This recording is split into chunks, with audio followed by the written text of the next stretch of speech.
Good evening. यहाँ पे हमें कुछ क्वेश्चन है जो परसेंटेज से संबंधित हैं, उनके और ट्रिक्स के आधार पे हम सॉल्व करेंगे और उनका डिस्कशन करेंगे, है ना।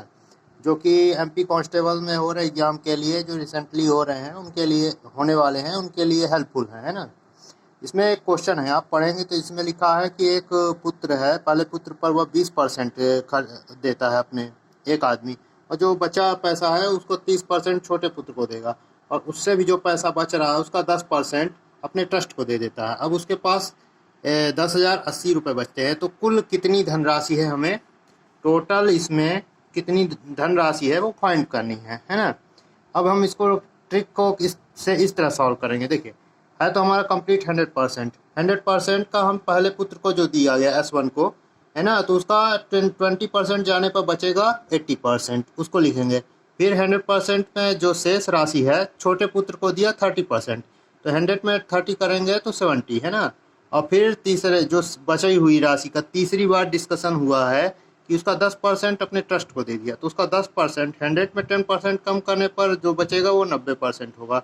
ठीक है, अब इसको इस तरह लिख लेंगे, सक्सेसिव मेथड के द्वारा हम सॉल्व करेंगे। शून्य शून्य, शून्य को शून्य से, शून्य को शून्य से काटा। अब ये 10 को काटने पर इधर 8 से काटेंगे तो 2 पंचे 10 और 2 चौको 8, है ना। अब ये 4 को भी हम एक बार 2 टाइम्स काटेंगे और यहाँ 5 से काटेंगे, तो दूनी 4, 2 पंचे 10, और इस 2 को फिर इस 10 से काटेंगे। टोटल हम इस तरह से सक्सेसिव मेथड में, अब इस 5 का 5 से मल्टीप्लाई करेंगे, इस 5 से, 55 25 पंचे 125, जिसको हम यहाँ लिख देंगे।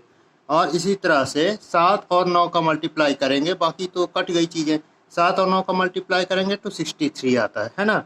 अब हमारी जो टोटल 125 धनराशि थी और जो उसमें से बची हमारी 63 है, और 63 10,080 से कंपैरिजन करेंगे, जो कि 10,080 से जब हम इसका कंपैरिजन करते हैं तो ये हमारा 160 टाइम्स होगा, है ना। कंपैरिजन मेथड सॉल्व करेंगे तो वो 160 टाइम होगा। ठीक इसी तरह से 125 का भी हम 160 से मल्टीप्लाई करेंगे, तो हमारी टोटल धनराशि आ जाएगी 20,000। ठीक है, अब नेक्स्ट स्लाइड को हम इसी तरह परसेंट का एक क्वेश्चन को और सॉल्व करेंगे कि ट्रिक से कैसे सॉल्व करेंगे। कि एक छात्र है 70% इंग्लिश में पास होता है ना, और 80% मैथ में पास होते हैं, और 10% दोनों में फेल हुए हैं। तो दोनों में कुल मिला के 144 परीक्षार्थी पास हुए हैं, तो परीक्षार्थी कुल संख्या कितनी है, इसमें प्रश्न ये है ना। तो हम पहले हम देखेंगे कि 70% पास हो रहे हैं इंग्लिश में, जिसको हम लिख देंगे। 80% पास हो रहे हैं मैथ में, तो उसको इस तरह लिख देंगे। और जो बचे हुए हैं तो उसमें से 10% दोनों सब्जेक्ट में फेल हुए हैं, तो 100 में 10% कम करेंगे, 100 में 10% तो 90, तो हम केवल, ठीक है।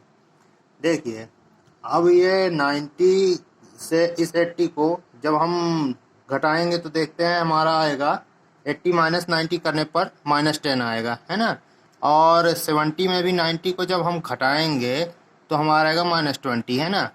अब इन तीनों को आपस में ऐड करेंगे तो हमारी वैल्यू कितनी आएगी, -10 और -20 इक्वल टू -30 हो जाएगा। और -30 में 90 को जब घटाते हैं तो हमारा 60 बचता है, और 60% बराबर 144 है।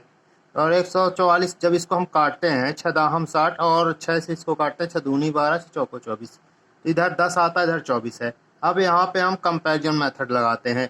हमको 10% 10 बराबर 24 है, और हमको इसका 100% निकालना है, तो ये 10 का 10 गुना करने पर हमें 100 मिलता है। तो इसमें 10 का 10 गुना करेंगे तो हमें मिल जाएगा 100, और इधर भी हम कंपैरिजन करेंगे तो 10 का 24 का भी 10 गुना करेंगे तो 240 आ जाएगा। तो इस तरह से हमें टोटल वैल्यू मिल जाएगी 240, जो कि हमारा आंसर होगा। अब इसी तरह से एक लास्ट क्वेश्चन है जिसको हम स्टडी कर रहे हैं बाय ट्रिक, है ना। कि यदि किसी बिल की राशि में 35% का एक डिस्काउंट देंगे, है ना, और फिर 20% के दो अलग अलग डिस्काउंट दिए, है ना। 35% का इसमें सिंगल डिस्काउंट है, और इसके बाद भी उसी में 2020 के दो अलग डिस्काउंट दिए जा रहे हैं, है ना। कटौती करने के बाद जो 22 मिलता है, तो बिल की राशि कुल कितनी है ना। तो हम फर्स्ट स्टेज में देखेंगे। फर्स्ट स्टेज में क्या है, पहला जो हमने डिस्काउंट दिया है, तो 100 में 35 को जब घटाएंगे तो हमारा 65% मिलेगा, है ना, पहले डिस्काउंट में। और वहीं सेकंड में करेंगे तो 20 20 के हमें दो देने हैं, तो यहाँ पे हम 20 -20 और -20 प्लस 20 इंटू 20 माइनस में और फिर अपॉन 100 कर देंगे। तो इसको हम जब काटेंगे तो हमारा 36 आएगा, और 36 को जब 100 से घटाएंगे तो हमारा 64% आएगा। तो हमें पहला डिस्काउंट 65% का मिल रहा है और दूसरा 64% का है। तो 65% में 64% को जब हम घटाते हैं तो टोटल 22 मिलता है, जिसको घटाने 1% बराबर 20 है। जब 1% बराबर 20 है तो 100% बराबर 20 100 होगा। ठीक है। इस तरह से हमने 3 क्वेश्चनों को के बारे में ट्रिक के द्वारा हमने स्टडी की। और प्लीज़ मेरे चैनल को लाइक कीजिएगा, शेयर करिएगा, सब्सक्राइब कीजिए, ताकि मैं मोटिवेट होकर और वीडियो बना सकूं।